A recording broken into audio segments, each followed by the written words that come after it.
My grandfather's prophecy is fulfilled.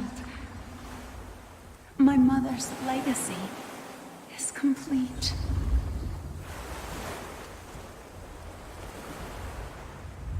I can't explain what's about to happen, champion.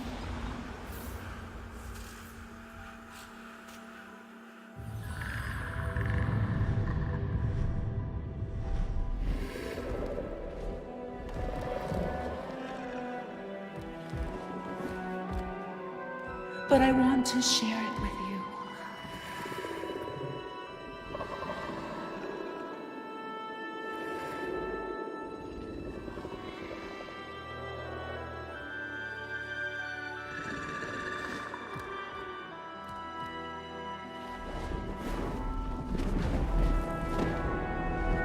All of you.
So, I've been thinking recently about the way that the most recent Living World episode of Guild Wars 2 Season 4 ended. You just saw it. Aurene ascended in one way or another. And it really ended on a tremendous note. You heard it.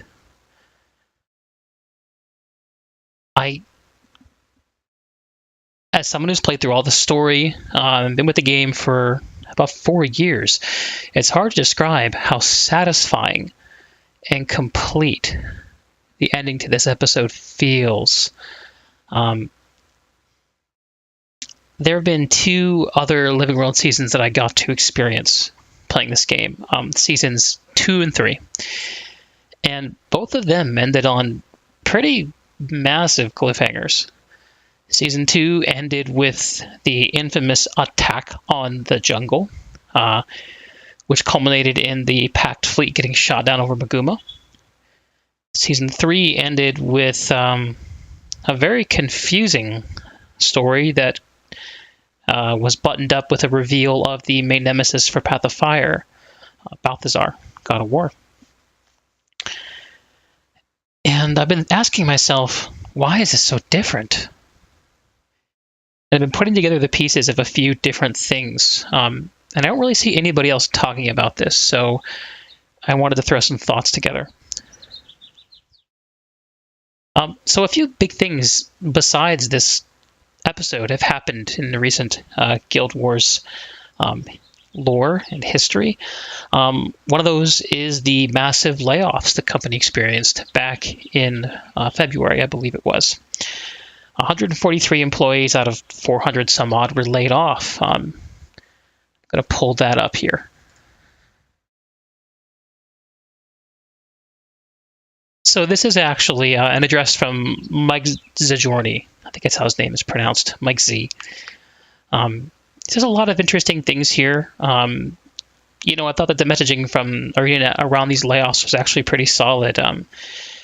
It's very hard to try to line of being honest enough so that your fans will hear you, but also be leave enough of a carrot for people to believe in you and your product.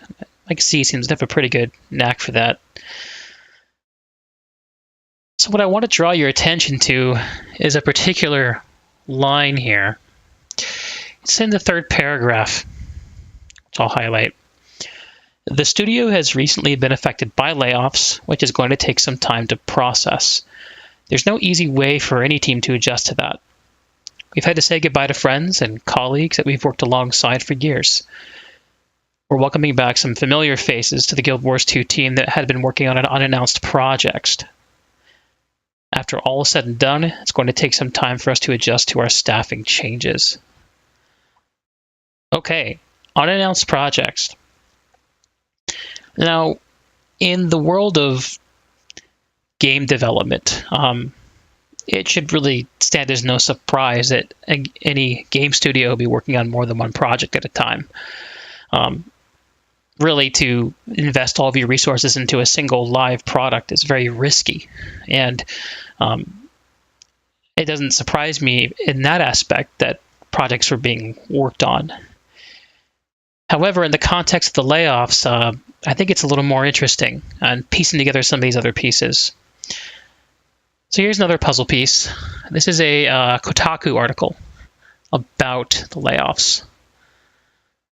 It's by Jason Schreier, who's broken a lot of really interesting stuff in the gaming press recently. He says, around 400 people work at ArenaNet, and for the past few years, they've been working on a number of unannounced projects. According to one person familiar with goings-on, however, that person has had slow development progress combined with the lack of new games in 2018 and 2019 has led to a financial squeeze. ArenaNet's last release, The Path of Fire, launched in September 2017. Okay, so what's next? Well, another thing that happened recently is new advertisements for ArenaNet have started popping up around the world, various places, online, of course. And one of the things the community has been harping on is this advertising over the last few years, and frankly, the lack of it for this product that they love and they want more people to come enjoy with them. And so here's a post by Reddit user Maple Ace saying he's loving the new adverts for the game. Saw this in London. It's pretty cool. And ANET HOGM, whose real name I wish I knew off the top of my head, but I don't.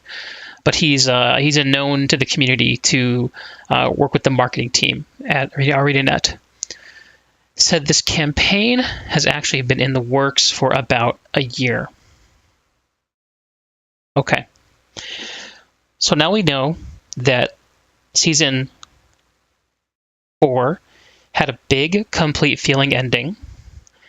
We know that ArenaNet was planning a marketing blitz to be timed for that ending. We know that several unannounced projects were shuttered due to poor progress. And there's been no other projects announced by Guild Wars, by the Guild Wars 2 studio or ArenaNet. I'm going to draw on one or two more things. Jessica Price. I'm not going to get into the drama around some of the things that she said and done. Like her or not, she has presented some pretty interesting and, to me, convincing bits of insight about the studio and the goings-on there. And actually, I posted candidly on Reddit in the past about how I've really her contribution to the product seemed to be a very positive one. So I will definitely say that for her. But anyway, for those working on Guild Wars 2, our mandate was essentially to make it look like there was the same level of resource devoted to Guild Wars 2 when they were actually steadily moving people onto the other projects. Okay, so to me, this is starting to look like, putting all these pieces together, that ArenaNet was planning to transition the bulk of their development team onto a new project following, well, perhaps not immediately following Season 4. Perhaps they were planning to announce it. not many Guild Wars 2 players played Guild Wars 1, but for those who did, you might remember a little bit about the kind of funny cadence to their content releases toward the end. There was actually an expansion that never was released that was in development at the time that the studio decided to make Guild Wars 2. It was called Utopia. It's where the Chronomancer concept comes from, which is the elite specialization for Mesmer and Heart of Thorns. And essentially the studio said, hey, we want to do all these amazing things. Let's make a new game because it'll be a lot better if we do it that way. They made Guild Wars 2, but they didn't stop putting out content. In fact, they released a different expansion, Eye of the North, which paved the way for Guild Wars 2. It introduced the Norn, the Asura, and a bunch of other characters and races and concepts that would affect the world 250 years later as it stood when Guild Wars 2 kicked off. So, okay, this is starting to look to me now like perhaps Season 5 is meant to be a piece of content not dissimilar from what Eye of the North was. Maybe, maybe not. It's all speculation, of course. I'll leave it to you to decide what you think. I'm going to close with one more tidbit from Tom Abernathy. He spoke at length about a lot of different subjects on the War Eternal stream that ArenaNet did following the episode release. It's a fantastic stream, lots of interesting information. Tom Abernathy stole the show, quite frankly. And he obviously knows what he's talking about, although perhaps I wonder if he wishes he talked about slightly less. You'll see why I'm saying that in just a moment. And look at this shot. I think this is funny. Look at everyone here absolutely looking to him and deferring to him. A really interesting question was just asked about Guild Wars 2's future. I'm going to play it. Decide what you think. Let me know. Here goes. Yeah. I mean, you know, we this season, we weren't sure when we started it 2 years ago, when we started figuring out what it was, 2+ years ago. We weren't sure exactly what our content model might look like after it. We weren't sure exactly what we're going to do. And we have a history with each new season of making some changes sort of to various things, you know, sort of the scope of each episode, what the cadence of how they drop and all that kind of stuff is. And so this season, since we didn't have some of those answers, we made what perhaps was the questionable choice of going pretty big, because you know, we wanted to make sure that this story, if this really was sort of a culmination in ways, and we were going to move on to different storylines or stuff, whatever, that it felt very complete and epic. And I think that you know, we wouldn't want to try to sustain that moving forward because it's really hard.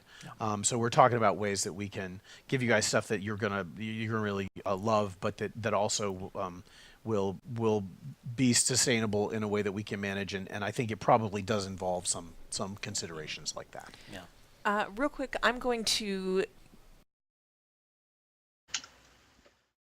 Different storylines, huh? Interesting. Different storylines, or did he perhaps mean different games? Maybe even different IPs?